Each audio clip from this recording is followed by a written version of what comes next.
Hi there and welcome to my channel. If you're new here, karibu sana. If you're a returning subscriber, karibu, and thank you for joining me today. If you haven't subscribed, kindly subscribe, alright?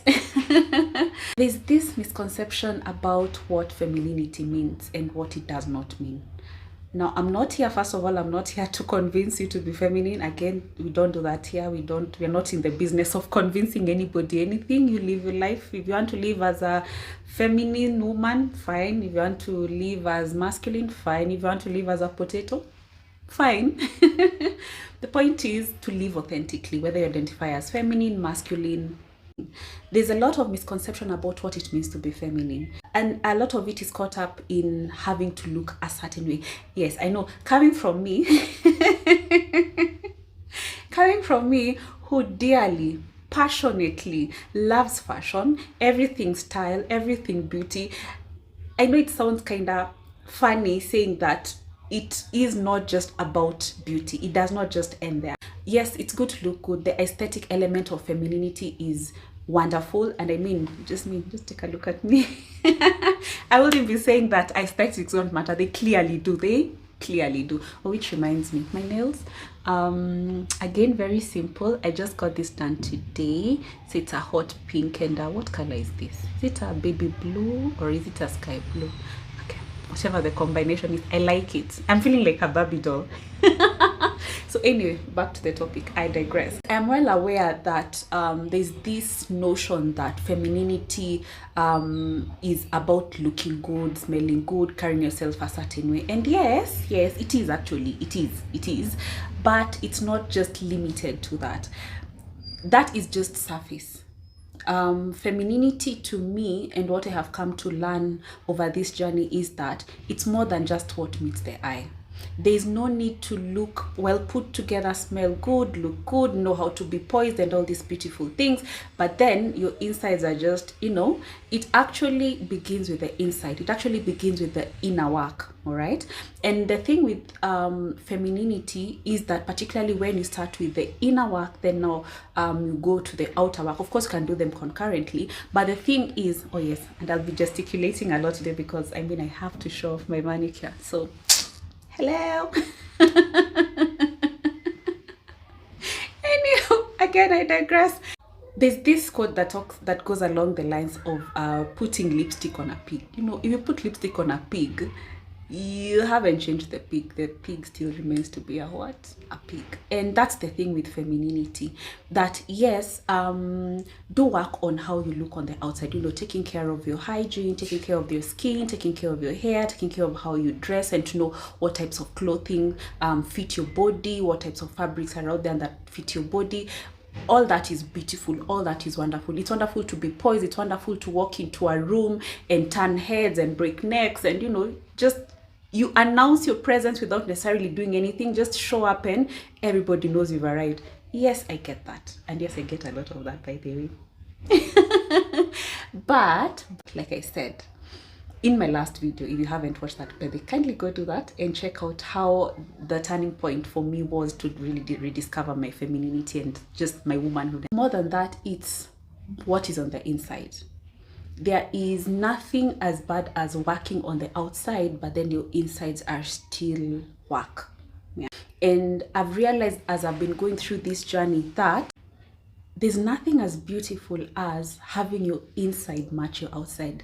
There's nothing as beautiful as having this glow to you that's not just about the skincare routine, that's not just about doing your makeup wonderfully or perfectly, but having that internal glow and just having this aura about you, and that can only be achieved when you do your inner work. And that can include a lot of things. For me personally, I realized that like I mentioned in the previous video, I had to really take time to understand what being a woman means to me. And that is part of my inner work, all right? But even more importantly, there are certain things that you really have to work on. For instance, you might need to go for counseling, which I have done. And counseling really helps with dealing with, past traumas, any limiting beliefs that you may have. And the thing with counseling is, particularly if you get somebody who is a professional, is they really do a good job of really trying to understand, particularly how did you grow up, your family background, your way of thinking, and you find that a lot of how we choose to navigate the world has a lot to do with how we were raised, has a lot to do with our idea of what being a man or being a woman is, exemplified by our parents and the people who are around us. Some of us have gone through trauma, and that might be necessary for you to deal with. You have to go for counseling. So counseling is really, really important. Obviously, it can be a bit scary, and I was honestly scared, but I realized that, you know what, this is something that's very, very necessary for me. In another video, I'll tell you what prompted me to go for counseling. That's a whole other story. But for today, just know that counseling is so important. I haven't been to a counselor though for about, I'd say a year. But yeah, it's very important. And secondly is journaling. Now here's the thing. I have journaled since I was about 12, 13 there. Now I'm a bit of an introvert, so journaling for me has always been an outlet. I do not journal to go back and read. I journal as a way to sort of pour my emotions into it. I journal as a sort of relief. I journal also as a way to understand why I'm thinking the way I'm thinking, why I'm feeling the way I'm feeling. So journaling for me has been very, very important, particularly in my adult years. It's been very important, and more even especially in my journey into womanhood and femininity, because I've realized that we are not really conscious about how our mind works. We're not really conscious about how we come to make certain decisions. And so journaling for me has been very crucial, because I'm able to literally reason with myself. You know the way we talk about in Swahili, unajitaka mkutano. Yes, journaling for me ni kujitaka mkutano. Like I literally call myself for a meeting, and as I'm journaling, I'm just processing, I'm just asking myself questions, I'm even responding and all these other things. And so it's very, very important. It has been a very important step for me in my journey, and you'll find that it's going to be really instrumental, particularly for you to even just understand why you think the way you're thinking, why you do what you do. And if you're the type who likes to go back and read whatever it is you journaled, I mean, you can clearly do that. I rarely, if ever, go back to read. I don't. What did I journal about yesterday? Did I journal? No, I didn't journal.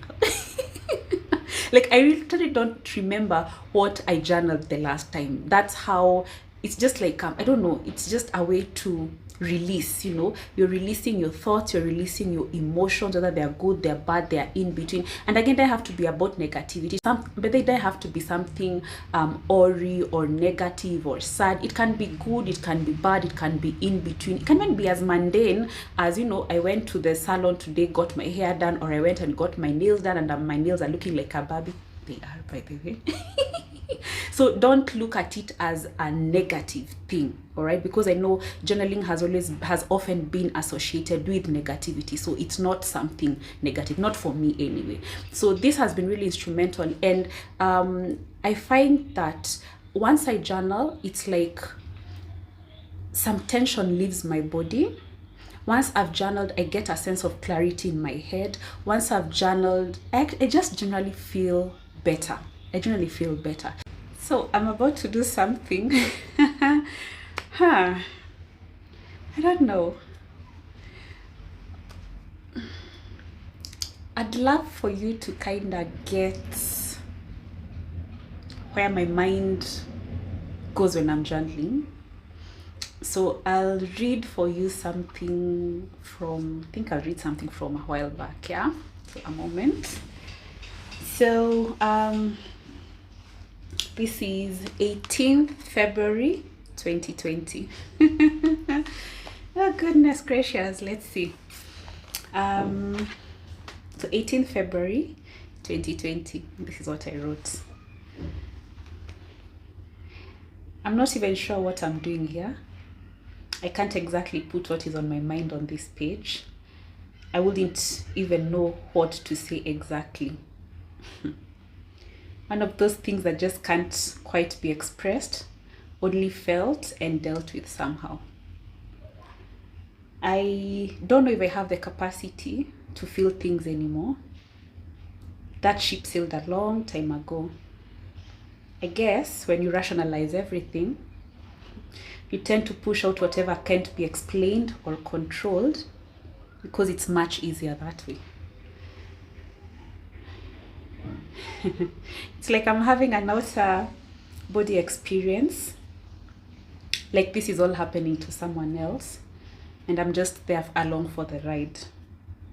I do feel a bit forlorn, I guess, when you are used to something or someone.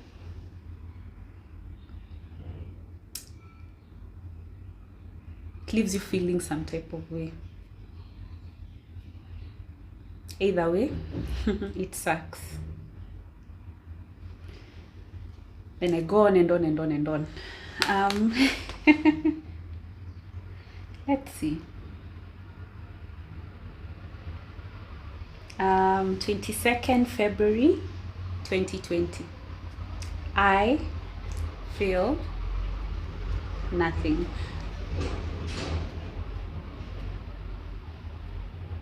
I have become indifferent.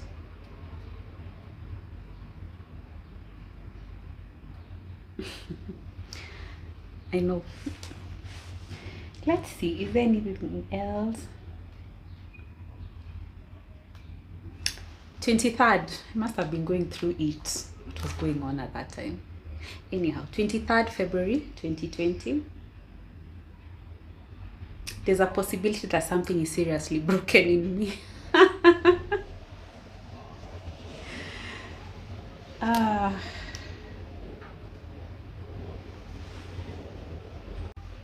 This is a bit of more of a mundane thing. This was 23rd March 2020. I finished exams last week and assignments. So I'm relieved. I'm relieved. I need the break. It's been a roller coaster of a semester and I'm just fatigued. So I'm looking forward to some well-deserved quiet time. Think through a couple of things, plan, reorganize my head and life, clean, organize my house, basically just reset my body and life. Most importantly, I get to spend some quality time with baby, uninterrupted and undistracted. Yeah. So that's pretty much what I'm willing to share today. I think what I'll do is, again, these are private thoughts. Some are good, some are bad, some are just in between, some are very mundane, like I showed you the one about exams. But I think I'll be sharing a bit of my journal with you guys. If that is something you're interested in, let me know if you're interested in it. Yeah, it's nothing particularly explosive, but I just want you to really understand where the inner work comes in and why it's important to be really in tune with your thinking, your mind, and how you're feeling. It's very, very important, particularly for a woman. I mean, for all human beings, but even more importantly for a woman, it's important for you to be not just in tune, but to be cognizant about what's going on in your mind and what's going on in your heart, because you cannot deal and you cannot change what you don't know. Yeah, and so journaling for me has been that thing. It's really a nice practice, and I hope some of you will take it up. Yeah, it's really nice. The third thing is meditation. Now, I know there are various ways of meditating. I know different people have different ways they go about it, but for me, it's as simple as taking time in a quiet space to do breathing exercises, number one. Secondly, just to concentrate in just being, still and quiet and calm. And yes, I do have intrusive thoughts sometimes in that time. Actually, I found the best times I journal is when I'm feeling like I'm in a crisis or something, or when I feel I'm a bit off, or when I feel like, so it really helps to calm me down. So what I do, like I've mentioned again, is a quiet space, being calm, breathing exercises. And part of what I do is just try to, calm myself. It's almost like self-soothing exercise for me, right? And what it does is that, particularly when I feel like I'm in a crisis or I'm anxious about something, it really, really calms me down. And the beauty with it is that you can actually do it anywhere. I found myself actually meditating in my office. I found myself meditating. I mostly meditate at home, but I've found myself meditating at work. I mean, I just turn my seat, take time to breathe, and take time to, you know, do some affirmations, take time to be grateful, take time to, anyway, I'll do a whole other video of how I do my meditation, but it's a really important exercise. So those three